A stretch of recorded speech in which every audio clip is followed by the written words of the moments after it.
I'm here in the European Parliament in Brussels, and we've just had a fantastic panel presenting on the problems in food and medicine. And I've had a chance to meet up and discuss various things with Professor Hanno Pijl, who's a professor of endocrinology and diabetology at Leiden University. Yes. Excellent. Well, you gave fantastic discussion earlier on some of our challenges. So I'd like to ask you now maybe to summarize for the audience. Type 1 diabetics and type 2 diabetics are going to have challenges in what they eat and how it will affect their metabolism and their risk of disease. So what kinds of things should they avoid eating, and what kinds of things should they more focus on eating to stay healthy as long as any healthy person?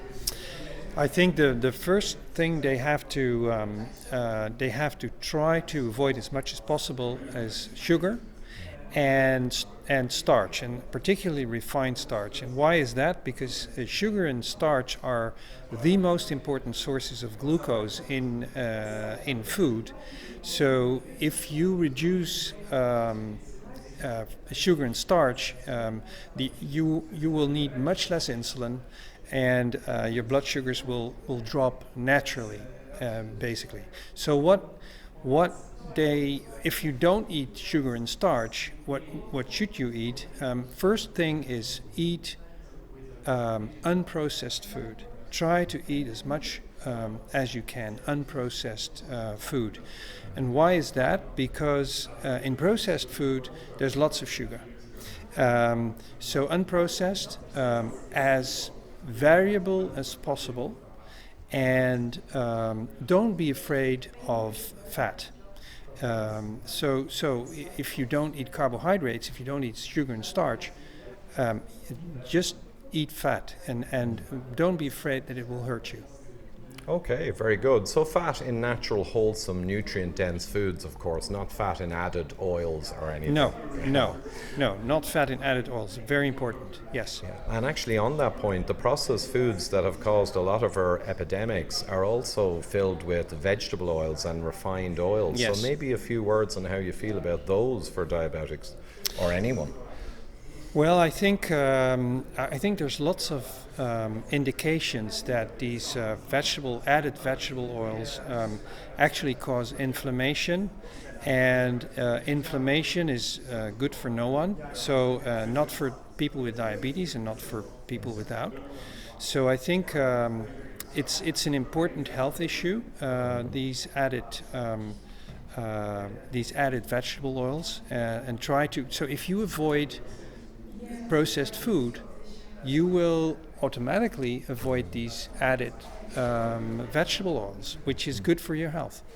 And indeed, you'll be avoiding the processed acellular carbohydrates and sugars too. So avoiding processed food alone is a huge step. It's a huge step. Yeah, I excellent. totally agree. Yeah. And if we move beyond actual diagnosed diabetics, it was in a paper last year that 52% of American adults are pre-diabetic or diabetic. Yeah. We, myself and Dr. Gerber, my co-author, reckon it's probably 60 or 65% if you tested them with insulin tests.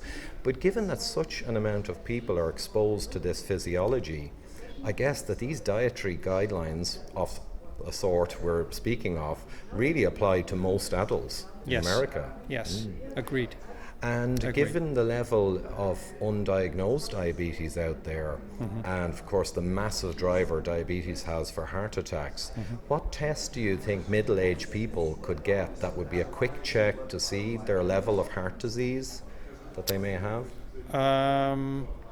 The level of vascular disease, you mean? Yes. There's this new technology that I know you're interested in, which is actually a promising approach, which is this calcium test of the calcium content of the vascular wall. And that may be the most easy test to use, actually, because the problem with vascular damage is that you can have vascular damage all over the place without noticing it yourself until you get your first heart attack. Yes. So there's very few actually measures of vascular damage that are easy to ascertain. Right. So Yeah, and the CAC score from the calcification test, and that was the answer, is a 5-minute scan. And if you have a 0 score versus a high score is 10 times the risk of a future event, and a very high score has 20 to 30 times the risk. So as you say, a quick scan sees the vascular disease, whereas many tests and blood tests only guess at what's going on. Yeah, very good. Yeah.